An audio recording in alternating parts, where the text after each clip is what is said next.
മംഗലത്ത് ഗ്രാമം മുഴുവൻ ഒരു കല്യാണത്തിനുള്ള തയ്യാറെടുപ്പിലായിരുന്നു.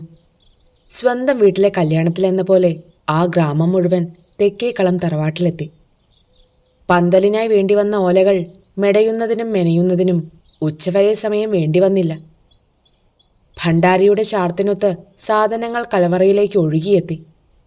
കല്യാണ പിറ്റേന്ന് തന്നെ തറവാട്ടിൽ മംഗലത്തുകാർ നിറഞ്ഞു. തെക്കേക്കളം തറവാട്ടിലെ പുതുതലമുറയിലെ ആദ്യത്തെ കല്യാണമാണ്, ചിലപ്പോൾ അവസാനത്തേതും. പുതുതലമുറയിലെ എല്ലാവരും മറ്റു ദേശങ്ങളിലേക്ക് ചേക്കേറിയിട്ട് കാലങ്ങൾ ഒരുപാടായി. സന്ധ്യ മയങ്ങി തുടങ്ങിയിട്ടും പെട്രോമാക്സ് വെളിച്ചത്തിൽ തെക്കേക്കളം തറവാട് സജീവമായിരുന്നു. കല്യാണത്തിൻ്റെ കോലാഹലത്തിൽ ആ ഗ്രാമത്തിൽ നിന്ന് ഉറക്കമില്ല. പ്രപഞ്ചവും ഈശ്വരനും കാലവും ഉറങ്ങാൻ തുടങ്ങുന്ന നേരമാണെങ്കിലും തെക്കേക്കളം തറവാട്ടിൽ മാത്രം ആർക്കും ഇന്ന് ഉറക്കമില്ല. അല്ലെങ്കിലും അവർക്കെങ്ങനെ ഉറങ്ങാനാകും? വർഷങ്ങൾക്കു ശേഷം തറവാട്ടിൽ എല്ലാവരും ഒത്തുചേരുന്ന ഒരു പ്രഭാതത്തിലേക്കല്ലേ പ്രകൃതി വാതായനം തുറക്കാൻ പോകുന്നത്? കൃഷ്ണനുണ്ണി മേനുവിൻ്റെ മകൾ ജയലക്ഷ്മിയുടെ വിവാഹം. ബന്ധുക്കളും സ്വന്തക്കാരുമൊക്കെ കാലേക്കൂട്ടി എത്തിക്കഴിഞ്ഞിരുന്നു. അകലെയുള്ളവർ ഒരാഴ്ച മുൻപേ പോലും. ഒരാഴ്ച കാലമായി തറവാട്ടിലുള്ളവർ ഉറക്കമിളക്കാൻ തുടങ്ങിയിട്ട്. അവിടുത്തെ ശബ്ദമൊന്ന് അടങ്ങിയിട്ടുണ്ടെങ്കിൽ അത് പുലരാൻ കാലത്ത് എപ്പോഴെങ്കിലും ആയിരിക്കും. കിളികൾ ചിലയ്ക്കാൻ തുടങ്ങുന്ന നേരത്ത്. ഇന്ന് അതും ഉണ്ടാകാൻ ഇടയില്ല. റിട്ടയർഡ് DYSP ഗോവിന്ദ മേനോൻ്റെ ഇളയ മകനാണ് കൃഷ്ണനുണ്ണി. കൃഷ്ണനുണ്ണിക്ക് 2 ജ്യേഷ്ഠന്മാർ. ഒരാൾ കേണൽ റാങ്കിൽ ന്യൂഡൽഹിയിലാണ്. രണ്ടാമൻ ISROയിൽ ശാസ്ത്രജ്ഞൻ. കൃഷ്ണനുണ്ണിയുടെ ഇളയവർ 2 സഹോദരിമാരാണ്. ഇരുവരും ഭർത്താക്കന്മാരോടൊത്ത് വിദേശങ്ങളിൽ. ഗോവിന്ദ മേനോന് സഹോദരങ്ങൾ 4 പേർ. ആ 4 പേർക്കും മക്കളും മരുമക്കളും ഒക്കെയായി. ആകെപ്പാടെ പടർന്നു പന്തലിച്ച ഒരാൽമരത്തിന് തുല്യമാണ് തെക്കേക്കളം തറവാട്. ശാഖകളും ഉപശാഖകളുമൊക്കെ ചേർത്താൽ ഒരു മഹാവടവൃക്ഷം. 160 അംഗങ്ങളുടെ പിൻബലമുള്ള ഒരു തറവാടാണ് ഇന്ന് തെക്കേക്കളം തറവാട്. അവരെത്രയും ഒന്നൊഴിയാതെ തറവാട്ടിൽ എത്തിച്ചേർന്നിട്ടുള്ള ഇതുപോലൊരവസരം ഇതിനു മുൻപ് തീരെ അപൂർവമായിരുന്നെന്ന് പറയാം. ഈ ഒത്തുചേരലിന് ഒരു കാരണവുമുണ്ട്. തറവാട്ടിലെ തലമുറയിലെ അവസാന കണ്ണിയാണ് കൃഷ്ണനുണ്ണി. അച്ഛനോടൊപ്പം തറവാട്ടിൽ പാർക്കുന്നതും കൃഷ്ണനുണ്ണിയാണ്. കൃഷ്ണനുണ്ണിക്ക് 2 പെൺമക്കളേയുള്ളൂ, ജയലക്ഷ്മിയും മീനാക്ഷിയും. 20 കഴിഞ്ഞിട്ടേ ഉള്ളൂ ജയലക്ഷ്മിക്ക്. മീനാക്ഷി +2 പഠിക്കുന്നു. നല്ലൊരാലോചന വന്നപ്പോൾ കൂടുതലൊന്നും ചിന്തിക്കാതെ വിവാഹം അങ്ങ് ഉറപ്പിക്കുകയായിരുന്നു കൃഷ്ണനുണ്ണി. അച്ഛൻ ഗോവിന്ദമേനോൻ്റെ അനുവാദവും പ്രോത്സാഹനവും കൂടി ആയപ്പോൾ പിന്നെ മറ്റൊന്നും ചിന്തിക്കേണ്ട കാര്യമുണ്ടായില്ല. 70 കഴിഞ്ഞെങ്കിലും ഗോവിന്ദമേനോൻ ഇന്നും ചെറുപ്പമാണ്. നല്ല കായികശേഷിയും ആരോഗ്യവും ചെറുപ്പക്കാരുടെ ചുറുചുറുക്കും. പോലീസ് ട്രെയിനിങ് കാലം തുടങ്ങിയുള്ള ചിട്ടയായ ജീവിതചര്യ സമ്മാനിച്ച സൗഭാഗ്യങ്ങളിൽ ഒന്നായിരുന്നു അത്.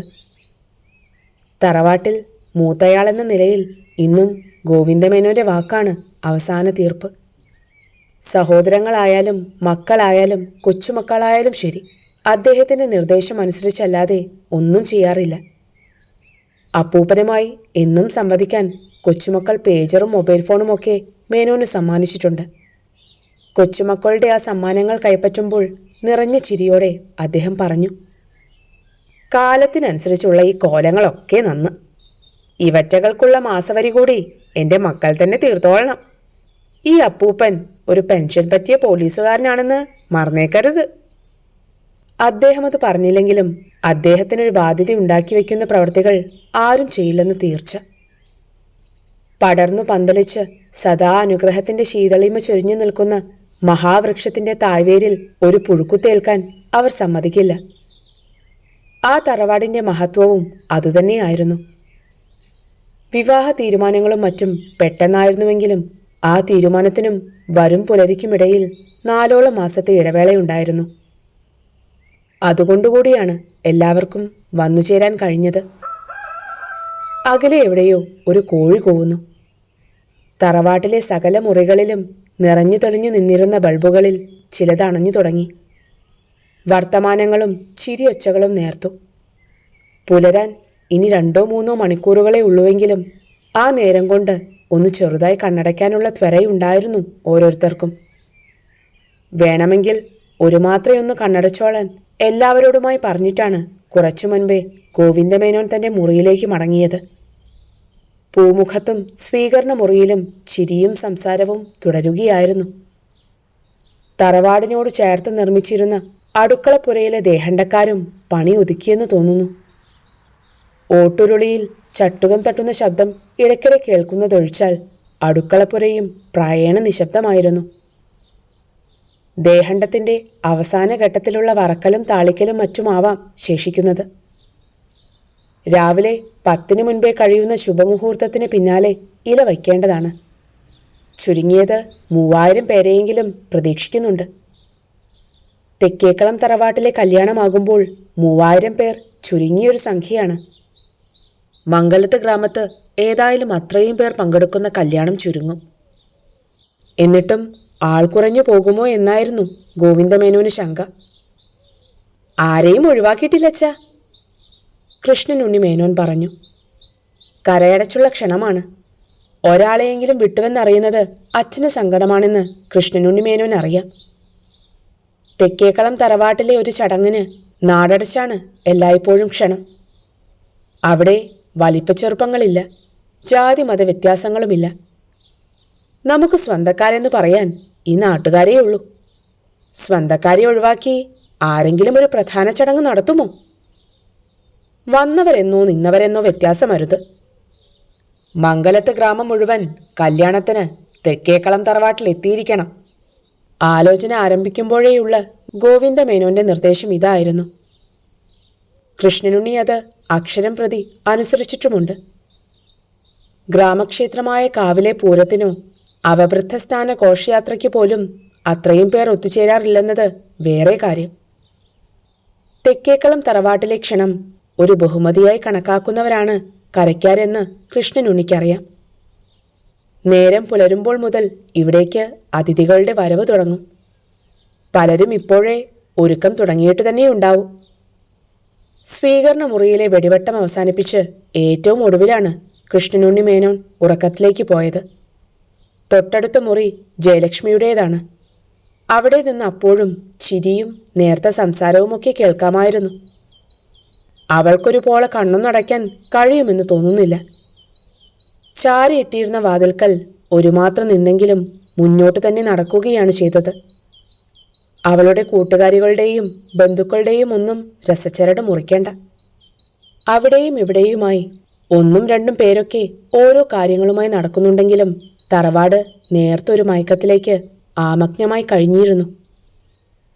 പൂമുഖ ഭിത്തിയിലെ വലിയ ജർമ്മൻ ക്ലോക്കിന്റെ പെൻഡുല ശബ്ദം ഇപ്പോൾ വ്യക്തമായി കേൾക്കാൻ കഴിയുന്നുണ്ട്. ഏതാനും നിമിഷങ്ങൾ കൂടി കഴിഞ്ഞു. സർവരും അർദ്ധമയക്കത്തിന്റെ ഇടനാഴിയിൽ. പൊടുന്നനെയായിരുന്നു അത്. ആരുടെയോ ഒരാക്രോശം. തെക്കേക്കളം തറവാട്ടിനെ വിറപ്പിച്ച ഒരലർച്ചയെന്ന് വേണം പറയാൻ. അക്ഷരാർത്ഥത്തിൽ തറവാട് കിടിലം കൊണ്ടു. ആ അട്ടഹാസത്തിന്റെ അനുരണനങ്ങൾ അവസാനിക്കും മുൻപേ അണഞ്ഞ ലൈറ്റുകൾ തെളിയാൻ തുടങ്ങി. സകലരും ഞെട്ടിപ്പിടഞ്ഞെണീറ്റു കഴിഞ്ഞിരുന്നു. എന്താ എന്താ സംഭവിച്ചേ? എന്താ ഉണ്ടായത്? കിടിലം കൊണ്ട് ആ ഉത്കണ്ഠയുടെ വാൾമുനയിൽ അവർ നിൽക്കുന്ന മുഹൂർത്തത്തിൽ തന്നെ ഉണ്ടായി അടുത്ത അലർച്ച. എടാ ഗോവിന്ദ, വാടാ ഇവിടെ. സ്വീകരണ മുറിയിൽ നിന്നാണോ ശബ്ദം? മുറികളിൽ നിന്ന് ഓരോരുത്തരും അവിടേക്ക് പാഞ്ഞു ചെന്നു. ആദ്യത്തെ ശബ്ദം കേട്ടപ്പോൾ തന്നെ നടുങ്ങി ഉണർന്നു കഴിഞ്ഞിരുന്നു. വാതിൽ മുറിയിൽ നിന്ന് ഇറങ്ങാൻ തുടങ്ങുകയായിരുന്നു. വാതിൽ കടന്നപ്പോഴാണ് രണ്ടാമത്തെ ആജ്ഞ കേട്ടത്. ഉൾക്കിടലം കൊണ്ട് തരിച്ചുപോയ ഗോവിന്ദമേനോൻ ഒരു മാത്രം നിശ്ചലം നിന്നു.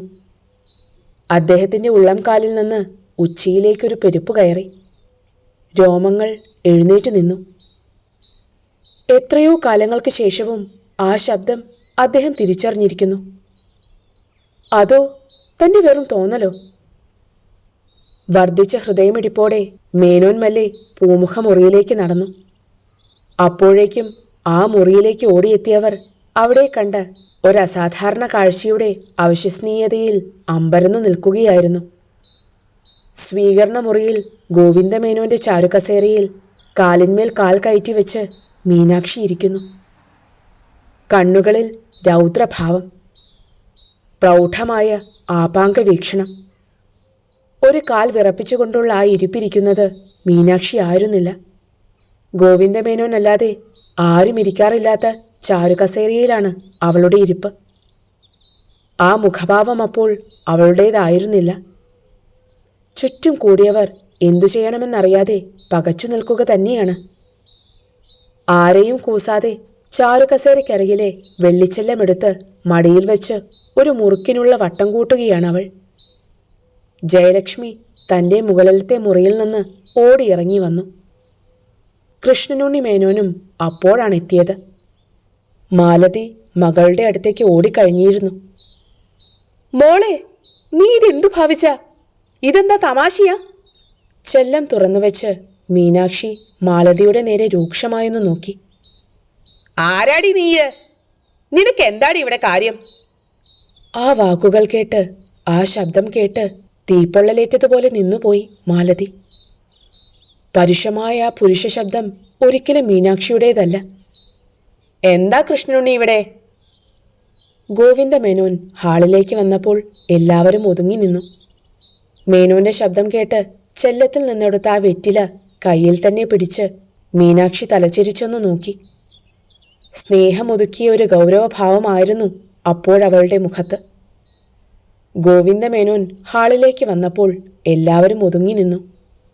എടാ ഗോവിന്ദ, ആരാടാ ഇവരൊക്കെ? എന്തിനാടാ ഇവരൊക്കെ ഇവിടെ തങ്ങിയിരിക്കുന്നത്? വല്ലതും വാങ്ങാൻ വന്നതാണെങ്കിൽ കൊടുത്തു വിടടാ, മനുഷ്യരെ ബുദ്ധിമുട്ടിക്കാതെ. നിന്റെ ആ പഴയ സ്വഭാവം ഇതുവരെ കളഞ്ഞില്ലടാ എമ്പോക്കി നീയ്? ആ ചോദ്യം കേട്ട് മാലതിയമ്മ നിലവിളിച്ചുപോയി. കൂടെ നിന്നവരെല്ലാം വല്ലാതായി. അപ്പൂപ്പാന്ന് മുഴുവൻ വിളിക്കാതെ മീനാക്ഷി എന്തൊക്കെയാണ് ഈ പറയുന്നത്? എന്റെ മോൾക്കിത് എന്തു പറ്റി ഭഗവതി? മാലതിയമ്മ നെഞ്ചത്തടിച്ചു. ഗോവിന്ദമേനോൻ പക്ഷേ ഒന്ന് ചിരിച്ചതേയുള്ളൂ. തെല്ലും കൂസാതെ 100 തേച്ച് വെറ്റില മണക്കുകയാണ് മീനാക്ഷി. പിന്നെ അവൾ പാക്കുവെട്ടി കയ്യിലെടുക്കുന്നു. ഒരു കഷ്ണം പാക്ക് തിരഞ്ഞു പിടിക്കുന്നു.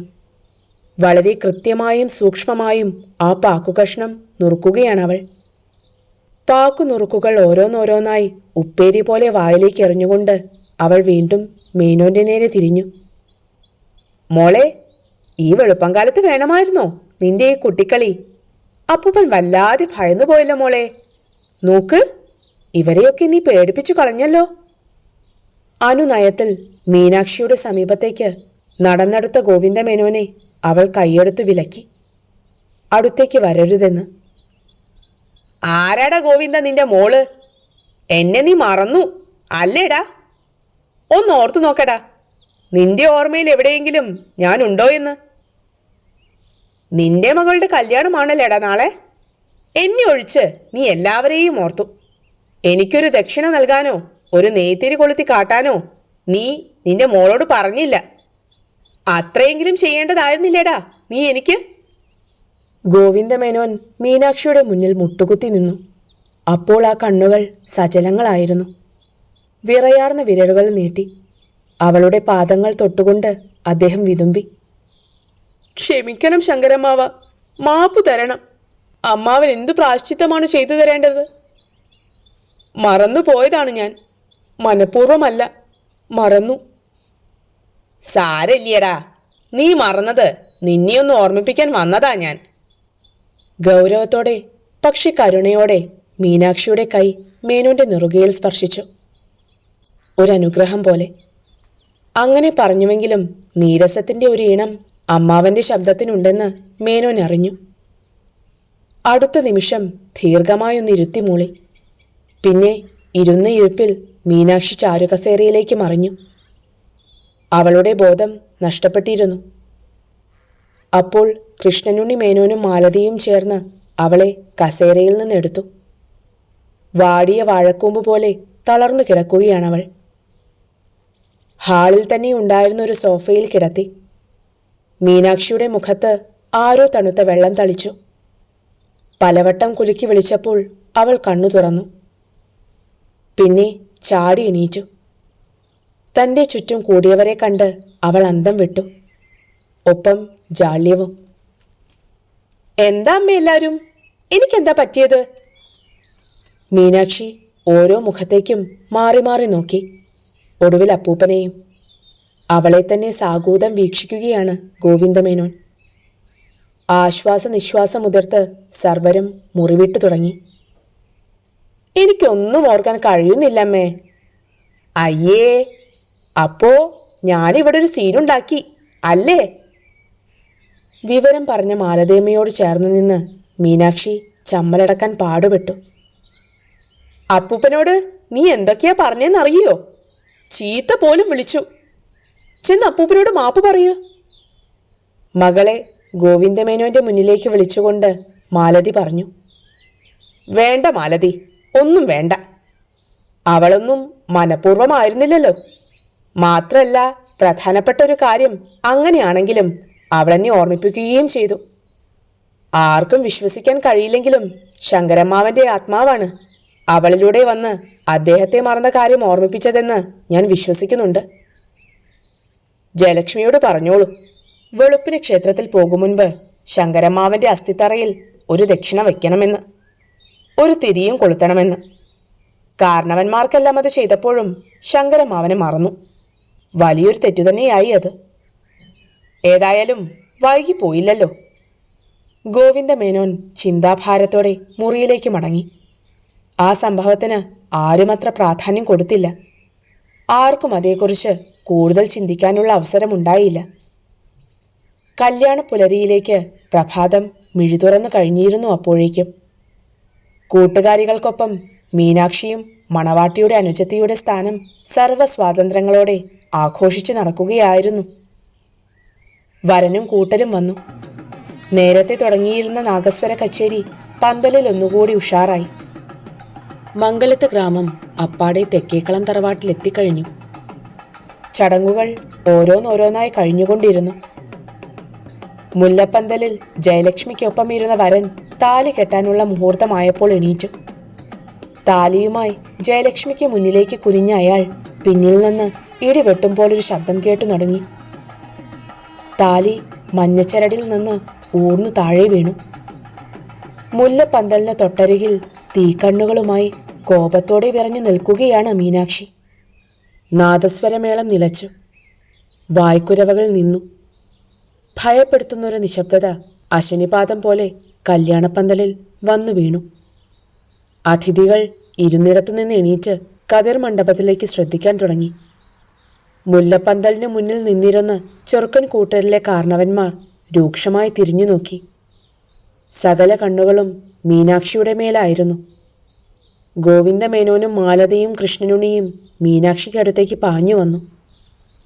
അവൾ പക്ഷേ യാതൊന്നും അറിയുന്നുണ്ടായിരുന്നില്ല. ഒന്നും ശ്രദ്ധിക്കുന്നുണ്ടെന്നും തോന്നിയില്ല. മീനാക്ഷിയുടെ രൂക്ഷനയനങ്ങൾ ചേച്ചിയുടെ കഴുത്തിൽ താലികെട്ടാൻ നിന്ന ചെറുപ്പക്കാരനിൽ മാത്രമായിരുന്നു. കോപം കൊണ്ട് നേർത്തൊരു വിറയലും ഉണ്ടായിരുന്നു അവൾക്കപ്പോൾ. മീനാക്ഷി, നീ ഇതെന്തു ഭാവിച്ച? ഒരു നിലവിളി പോലെയായിരുന്നു മാലതയമ്മയുടെ ചോദ്യം.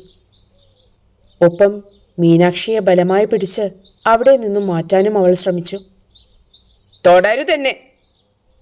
അതൊരു മുരൾച്ചയായിരുന്നു. പകയുള്ള കാരണവരുടെ താക്കീത് പോലെ. ആ ശബ്ദം പരുഷമായിരുന്നു. അതൊരിക്കലും മീനാക്ഷിയുടെ ശബ്ദമേ ആയിരുന്നില്ല. തീപ്പൊള്ളേറ്റതുപോലെ മാലതയമ്മയുടെ കൈ പിൻവലിഞ്ഞു. എടാ ഗോവിന്ദ, എന്തു കണ്ടിട്ടാടാ ഇവനെ നിന്റെ മകൾക്ക് ഭർത്താവായി ആലോചിച്ചത്?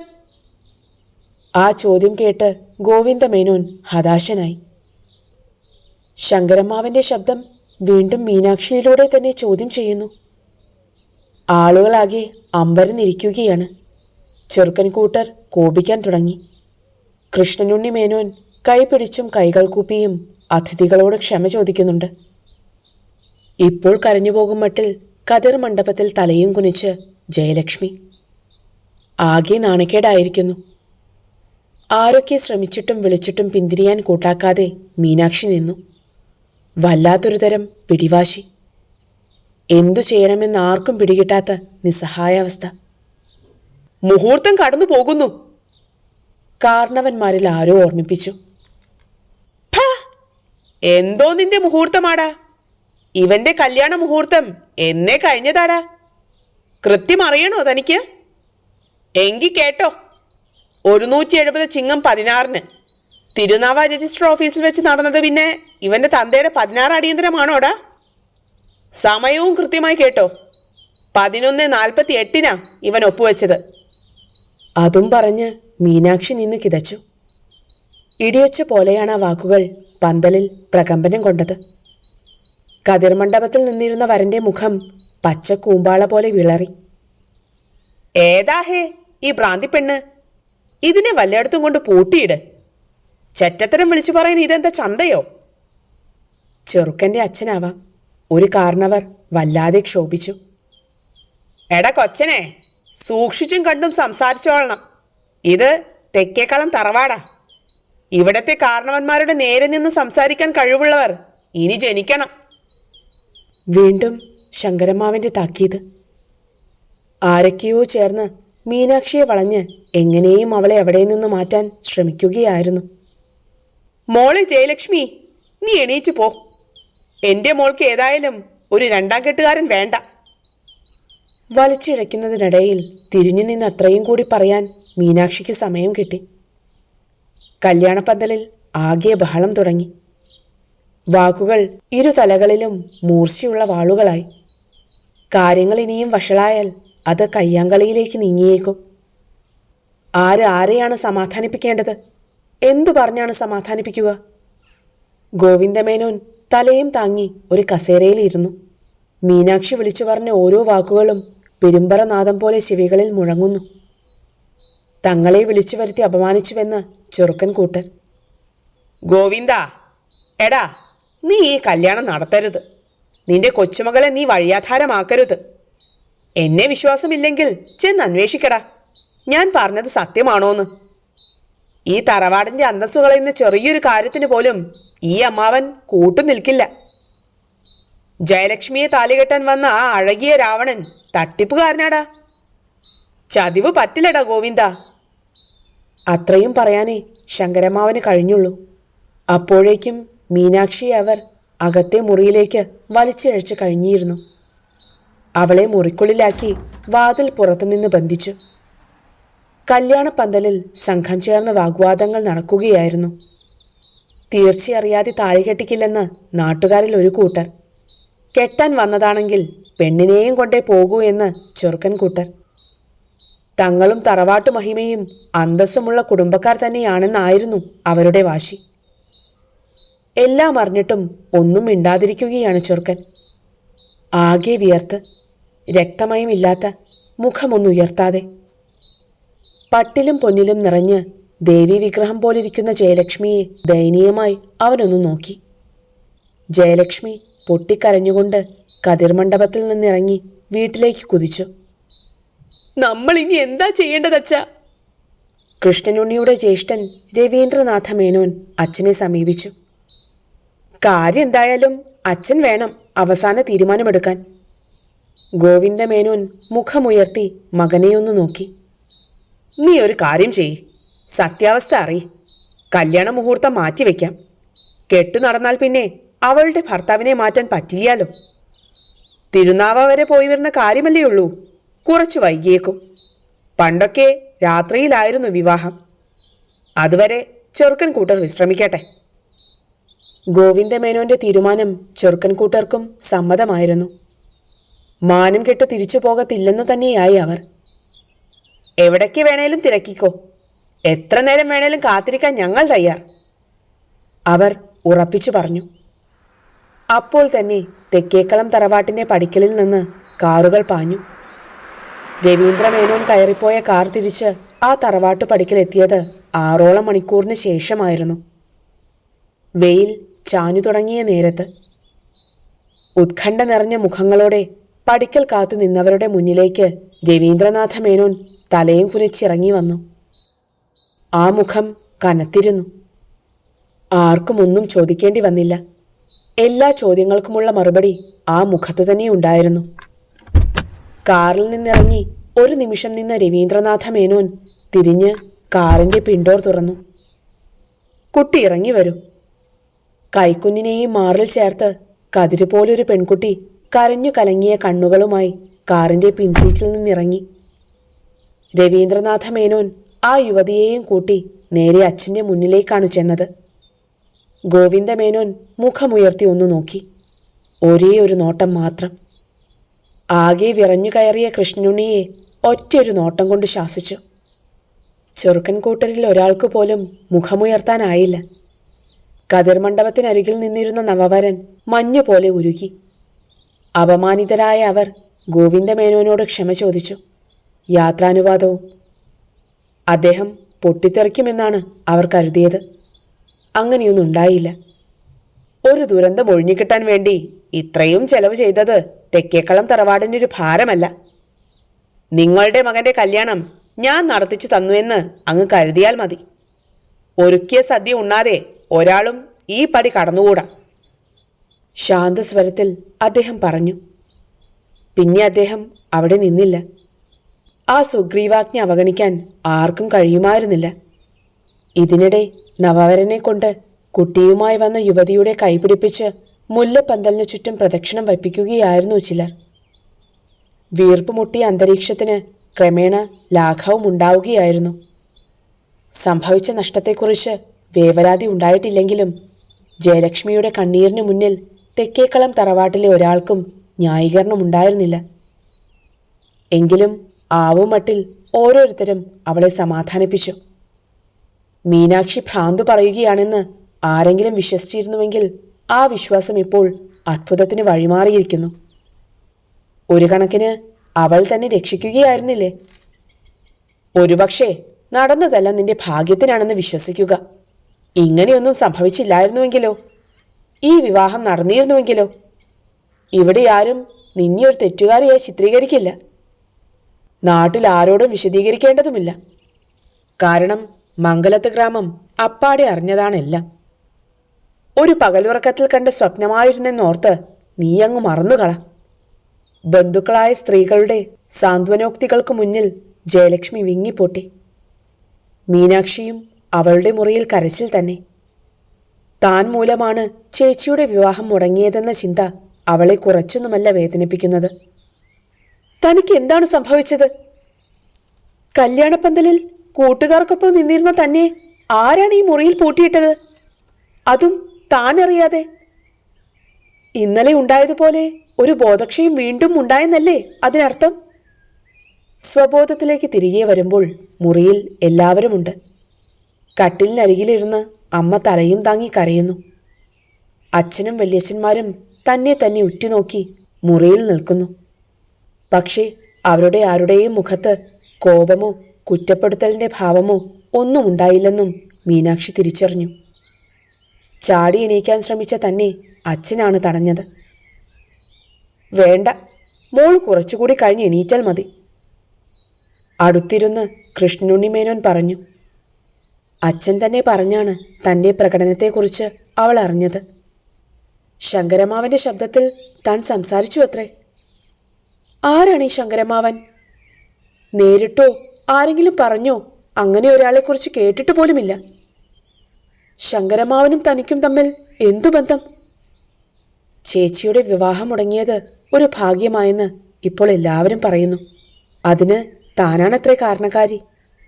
എന്തോ ഒരെത്തും പിടിയും കിട്ടുന്നില്ല. തറവാട്ടിൽ വിവാഹത്തിന് വന്നിട്ട് തറവാട്ടിൽ വെച്ച് നടന്ന മറ്റാരുടെയോ വിവാഹസദ്യയിൽ പങ്കുകൊണ്ട് നാട്ടുകാർ മടങ്ങിക്കഴിഞ്ഞിരുന്നു. അപ്പോഴും പക്ഷേ ആരും ജയലക്ഷ്മിയെയോ മീനാക്ഷിയെയോ തെക്കേക്കളം തറവാടിനെയോ കുറ്റം പറയുകയുണ്ടായില്ല. ഒരു മഹാഭാഗ്യം സംഭവിച്ചെന്ന് പറയുകയും ചെയ്തു. വിവാഹപന്തലിൽ നിന്ന് തൻ്റെ മുറിയിലേക്ക് പോയ ഗോവിന്ദമേനോൻ തറവാട്ടിൽ നിന്ന് ആളൊഴിയും വരെ പിന്നെ പുറത്തേക്ക് ഇറങ്ങിയതേയില്ല. കട്ടിലിൽ ചെന്ന് കിടന്നെങ്കിലും അദ്ദേഹത്തിൻ്റെ ഹൃദയം ആകെ വിഷാദ കലുഷിതമായിരുന്നു. ശങ്കരമാവൻ്റെ ആത്മാവിന് വിഷമം തോന്നുന്നതെന്തെങ്കിലും താൻ ചെയ്തുവോ? മറ്റു കാരണവന്മാരെയെല്ലാം ഓർത്ത കൂട്ടത്തിൽ അമ്മാവനെ ഓർത്തില്ലെന്നതും ഒരു സത്യമാണ്. അതിന് താൻ പ്രായശ്ചിത്തവും ചെയ്തല്ലോ. മറ്റുള്ള കാരണവന്മാരിൽ ആരെപ്പോലെയും ആയിരുന്നില്ല ശങ്കരമ്മാവൻ. ആ പ്രത്യേകതയാണ് അമ്മാവന്റെ ആത്മാവ് ഇപ്പോഴും കാട്ടിയതെന്ന് വിശ്വസിക്കുക പ്രയാസം. പക്ഷേ അനുഭവം അവിശ്വസിക്കുന്നത് എങ്ങനെ? അങ്ങനെ സംഭവിക്കുമോ? സംഭവിച്ചല്ലോ. മറ്റാരെങ്കിലും പറഞ്ഞാണ് താൻ ഇത്തരമൊരു കാര്യം അറിഞ്ഞിരുന്നതെങ്കിൽ ചിരിച്ചു തള്ളുക തന്നെ ചെയ്തേനെ. ഇപ്പോൾ സ്വയം അനുഭവിക്കേണ്ടി വന്നപ്പോൾ. ഒരാഴ്ച തികച്ച് ഒരിക്കലും തറവാട്ടിൽ തങ്ങാറില്ലാത്ത ശങ്കരമ്മാവന് ദേശാന്തര ഗമനം നടത്തുന്നതിലായിരുന്നു താൽപ്പര്യം. ഒരിടത്തുനിന്ന് മറ്റൊരിടത്തേക്ക്. ആ തീർത്ഥയാത്രകൾ മിക്കവാറും ക്ഷേത്രങ്ങളിൽ നിന്ന് ക്ഷേത്രങ്ങളിലേക്കായിരിക്കും. ഹിമാലയത്തിലും കൈലാസത്തിലും മറ്റും മാസങ്ങളോളം തങ്ങാറുണ്ടെന്ന് കേട്ടിട്ടുണ്ട്. ചെറുപ്പത്തിൽ ശങ്കരമ്മാവൻ അങ്ങനെയായിരുന്നില്ലത്രേ. തറവാടിനോട് ഏറ്റവും കൂറും ആത്മാർത്ഥതയുമുള്ള ആളായിരുന്നുവത്രേ. പിന്നീട് ജീവിതത്തിൻ്റെ ഏതോ ഒരു ദശാസന്ധിയിൽ അങ്ങനെയല്ലാതാവുകയായിരുന്നു പോലും. അത്തരം യാത്രകൾക്കിടയിൽ ശങ്കരമ്മാവൻ ആയുർവേദത്തിലെ ഒറ്റമൂലി ചികിത്സകളെക്കുറിച്ചും മാന്ത്രിക താന്ത്രിക വിദ്യകളെക്കുറിച്ചുമൊക്കെ പഠിച്ചുവെന്നാണ് അറിവ്. പഠിച്ചതിൽ ഏതെങ്കിലും ഒന്നിൽ ഉറച്ചു നിന്നിരുന്നുവെങ്കിൽ ഒരിക്കലും ലോകം മറക്കാത്ത ഒരു പ്രതിഭയെ ലഭിക്കുമായിരുന്നുവെന്ന് കേട്ടിട്ടുണ്ട്. ആയുർവേദത്തിലായിരുന്നുവെങ്കിൽ ഒരു മഹാഭിഷഗ്വരൻ, മാന്ത്രികത്തിലായിരുന്നുവെങ്കിൽ ഒരു മഹാമാന്ത്രികൻ. ആരുടെ ഭാഗ്യദോഷമാണ് അമ്മാവനെ തറവാട്ടിൽ നിന്ന് അകറ്റിയത്? ശങ്കരമ്മാവൻ കടന്നുപോയിട്ട് അരനൂറ്റാണ്ട് കഴിഞ്ഞിരിക്കുന്നു. ഇപ്പോഴും എത്ര നന്നായി ആ മുഖം ഓർക്കാൻ കഴിയുന്നു. പുഞ്ചിരി മായാത്ത മുഖമായിരുന്നു ശങ്കരമ്മാവൻ്റേത്. കനത്ത ശബ്ദം. ആ രൂപവും ശബ്ദവും ഒരിക്കലും പൊരുത്തപ്പെടില്ലെന്ന് പലപ്പോഴും തോന്നിയിട്ടുണ്ട്. ഒരു പരിവ്രാജകന് ചേരാത്ത കോപങ്ങളും അമ്മാവനുണ്ടായിരുന്നു. ആജ്ഞാശക്തിയായിരിക്കും ശബ്ദത്തിൽ എപ്പോഴും മുന്നിട്ട് നിൽക്കുക. ആ ആജ്ഞാശക്തിക്കുള്ള ശബ്ദം തന്നെയാണ് മീനാക്ഷിയിൽ നിന്നും താൻ കേട്ടത്. അവളെ ചോദ്യം ചെയ്യാൻ ഒരുങ്ങാതെ അമ്മാവനോട് ക്ഷമ ചോദിക്കാൻ തുനിഞ്ഞതും അതുകൊണ്ടാണ്. എത്ര കടുത്ത കോപത്തോടെ സംഹാരരുദ്രനായി നിൽക്കുകയാണെങ്കിലും വിനീത വിധേയനെ പോലെ അടുത്തു ചെന്നാൽ ആ കോപം സൂര്യതാപമേറ്റ മഞ്ഞുകട്ടയെ പോലെ അലിഞ്ഞലിഞ്ഞു പോകുമായിരുന്നു. ഇവിടെയും സംഭവിച്ചത് അതാണ്. മരിച്ച് അരനൂറ്റാണ്ടു കഴിഞ്ഞ ശങ്കരമ്മാവൻ തങ്ങളെ ഒരു വൻ ദുരന്തത്തിൽ നിന്നാണ് കരകയറ്റിയത്. ജയലക്ഷ്മിയുടെ വിവാഹം നടന്നിരുന്നുവെങ്കിൽ അവളുടെ ഭാവി എന്താകുമായിരുന്നു? തെക്കേക്കളം തറവാടിനേൽക്കുന്ന കനത്ത പ്രഹരമായി പോയേനെ അത്.